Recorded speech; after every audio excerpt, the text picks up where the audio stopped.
नमस्कार, आदाब, सत श्री अकाल, जय भीम, जोहार। मेरा नाम है नवीन कुमार। बटोगे तो कटोगे के नारों के शोर के बीच जरा अपनी सेहत और भारत के असली हालात की तरफ भी कभी कभार झांक लिया कीजिए। करोड़ों लोगों को इलाज के नाम पर मौत बांटने वाले देश में समझाया जा रहा है कि हिंदू खतरे में है। खतरे में तो इंसान है, आपकी जान है। सोच कर देखिए, आप किसी दुकान से हजारों रुपए की दवा खरीद रहे हैं, डायबिटीज की दवा, कैंसर की दवा, यहां तक कि पेट दर्द की दवा, एलर्जी की दवा, खाते जा रहे हैं, खाते जा रहे हैं, खाते जा रहे हैं, दवा असर नहीं कर रही। आपको इसका कारण क्या लग सकता है, हम बताते हैं। उत्तर प्रदेश में नकली दवाएं बनाने और उसे देश भर में खपाने का पूरा रैकेट चल रहा है। ताज नगरी आगरा में एंटी नारकोटिक्स टास्क फोर्स ने 22 अक्टूबर को पूरे 8 करोड़ रुपए की नकली दवा पकड़ी है। कहानी बाद में बताता हूं। आप हैरान रह जाएंगे कि यह दवाएं पुलिस चौकी से केवल 1 किलोमीटर दूर फैक्ट्री में तैयार की जा रही थी। इसे चलाने वाले का नाम है विजय गोयल। नकली दवाएं बनाने और बेचने के मामले में वो केवल 8 महीने पहले ही जमानत पर छूटकर बाहर आया है। और योगी के राज में उसकी हिम्मत देखिए और नारकोटिक्स का काम देखिए, जमानत पर आते ही फिर से उसी धंधे में उससे ज्यादा उत्साह से लग गया। यह जानकर आपके पैरों तले की जमीन खिसक जाएगी कि विजय गोयल केवल 4 महीने में पूरे 80 करोड़ रुपए की एलर्जी, पेट दर्द, डायबिटीज, कैंसर, एंटीबायोटिक, महंगी नकली दवाएं खपा चुका था। इन दवाइयों को खाकर जाने कितने कैंसर के मरीज मर गए होंगे, जाने कितने डायबिटीज के मरीज मर गए होंगे, जाने कितने दिल के मरीज मर गए होंगे।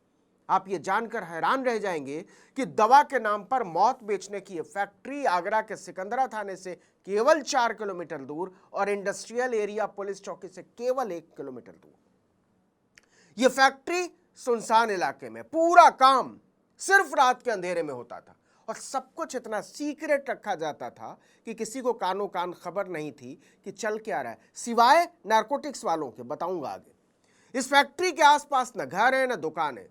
इस मामले में इन्वेस्टिगेशन में जो सामने आया है वो दिल दहला देने वाला है, क्योंकि एक तरफ तो सरकार, पुलिस और गेरुआ संगठन आपके घर की रसोई तक में घुसकर बर्तन सूंघ रहे हैं कि आपके घर में क्या पक रहा है, लेकिन कैंसर से लेकर डायबिटीज तक की 80 करोड़ की नकली दवाइयां बनाकर खपा दी गई पूरे देश में और कोई पूछने वाला नहीं। जैसे आसपास के लोगों को लगता था कि यह बिल्डिंग किसी अफसर की है। यह बात फैलाई गई थी ताकि किसी को शक न हो, क्योंकि दिन में यहां कोई नजर नहीं आता था, सिर्फ रात में लोग आते जाते थे। फैक्ट्री में पूरे दिन ताला लगा रहता था। बिल्डिंग में काम करने वाले दूसरे लोगों को पता था कि यहां टॉफी बनती है और उसका पैकिंग पेपर बनता है, लेकिन अंदर ही अंदर मौत का पूरा कारखाना तैयार कर लिया गया था। दवा माफिया विजय गोयल ने टॉफी फैक्ट्री के रैपर में दवा फैक्ट्री का पूरा सेटअप लगा दिया था। जिन मशीनों के लिए लाइसेंस की जरूरत होती है, उन्हें दुगनी कीमत पर पुरानी मशीनों को हिमाचल प्रदेश से खरीद कर ले आया। खबरों के मुताबिक 3 करोड़ रुपए की लागत से 16 मशीनें लगाई गई। रात में ही नकली दवा बनती, रात में ही पैकिंग होती और रात में ही सप्लाई। सुबह होते ही फैक्ट्री पर ताला लगा दिया जाता था। आसपास के लोगों के मुताबिक काम करने वाले मजदूरों को फैक्ट्री के अंदर ही खाना दिया जाता था। उन्हें हमेशा यह ताकीद की जाती थी कि क्या बनता है किसी को बताना नहीं है, नहीं तो नौकरी चली जाएगी। रात के 10 बजे दवा बनाने का काम, माफ कीजिएगा, नकली दवा बनाने का काम शुरू होता, सुबह 6 बजे काम बंद। तो क्या वाकई यह काम इतना आसान है? तो इसका जवाब है नहीं। नकली दवा की फैक्ट्री ऐसे ही नहीं चल रही थी। पुलिस के सामने पूछताछ में विजय गोयल ने उगला है कि उस पर एंटी नारकोटिक्स टास्क फोर्स की मेहरबानी थी।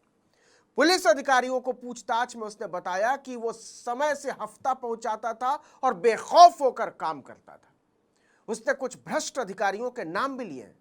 तो फिर दिक्कत कहां हुई, वो पकड़ा कैसे गया? तो इसका जवाब भी सुन लीजिए।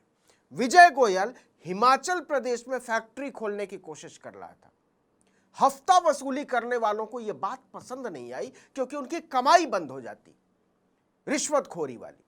तो इसके पहले कि विजय गोयल आगरा की फैक्ट्री में ताला लगाता, एंटी नारकोटिक्स ने छापा मार के गुड वक्त दिखा दिया। हमने क्या कमाल किया है। यह भेद तब खुला जब एसीपी की पूछताछ में विजय गोयल ने सारा राज उगल दिया। आपको बता दें कि विजय गोयल नकली दवाओं के कारोबार का पुराना खिलाड़ी रहा है। पहले भी वो आगरा के इसी सिकंदरा इलाके में बिल्कुल इसी तरह नकली दवाओं का धंधा चला रहा था। लेकिन नारकोटिक्स के ही छापे में पकड़ा गया और जेल भेज दिया गया। हफ्ते का मामला। एंटी नारकोटिक्स डिपार्टमेंट ने विजय गोयल की सिकंदरा और जगदीशपुरा क्षेत्र में चल रही 2 अवैध दवा फैक्ट्रियों पर 8 जुलाई 2023 को छापा मारा था।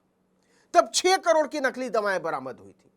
इसमें नशे के लिए इस्तेमाल होने वाला एल्प्राजोलम और कोडीन सिरप भी शामिल था। इन दवाओं के 40 नमूने लैब में भेजे गए तो उनमें से 11 फेल हो गए। इनमें से कई दवाइयां नकली निकली थी। 9 नमूनों में नारकोटिक्स पाउडर पाया गया था। विजय गोयल इसे चीन, दिल्ली और हिमाचल प्रदेश से मंगवाता था। तब विजय गोयल और नरेंद्र शर्मा समेत 7 लोगों को जेल भेजा गया था। फरवरी 2024 में ही वो जमानत पर बाहर आया था। नरेंद्र शर्मा पहले ही रिहा हो गया था। और गजब तो यह है कि जमानत पर छूटकर बाहर आने के बाद भी दोनों बजाय पश्चाताप और सुधार करने के पूरे मनोयोग से फिर से उसी पुराने धंधे में लग गए।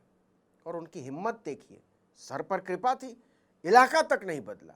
जेल से बाहर आने के 4 महीने के भीतर विजय और नरेंद्र ने उसी सिकंदरा औद्योगिक क्षेत्र में दोबारा फैक्ट्री खड़ी कर डाली। ये जगह उसने 30,000 रुपए महीने में किराए पर ली थी।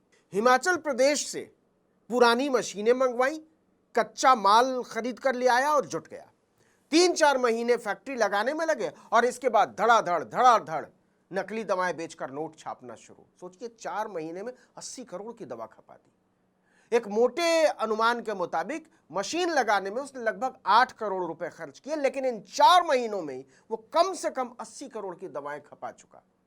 5 राज्यों के ड्रगिस्ट उसके रैकेट का हिस्सा थे। 5 राज्यों में वो इन नकली दवाओं की सीधी सप्लाई करता था। दिल्ली, राजस्थान, पंजाब, मध्य प्रदेश, और वहां से दूसरे हिस्सों में नकली दवाओं की खेप पहुंचाई जाती। सोचिए कैसे तार जुड़े थे। इन दवाओं में नींद की दवा है, डायबिटीज की दवा, कैंसर की दवा, पेट दर्द की, एलर्जी की, कई तरह के एंटीबायोटिक। किसी भी दवा का कोई लाइसेंस विजय गोयल के पास नहीं। और 80 करोड़ तो सिर्फ एक मोटा अनुमान है साहब। असली धंधा इससे कहीं ज्यादा का हो सकता है। आसपास के लोगों को लगता था कि यहां बच्चों के लिए टॉफियां बन रही हैं। किसी को इस बात पर शक नहीं हुआ कि फैक्ट्री रात को ही क्यों खुलती है और सुबह होते ही बंद क्यों हो जाती है। लेकिन एंटी नारकोटिक्स को सब पता था कि इसका राज क्या है। जरा सोचिए, इस देश को कैसे चलाया जा रहा है और आप जय श्री राम के नारों के बीच लोगों के घरों में घुसकर खाना देखने वालों को चुपचाप देख रहे हैं। इस वीडियो में इतना ही, लेकिन अगर आपने आर्टिकल 19 इंडिया को अब तक सब्सक्राइब नहीं किया तो फौरन कर दीजिए, बेल आइकॉन दबाइए। आर्टिकल 19 इंडिया को लाइक, सब्सक्राइब, शेयर कीजिए। नमस्कार।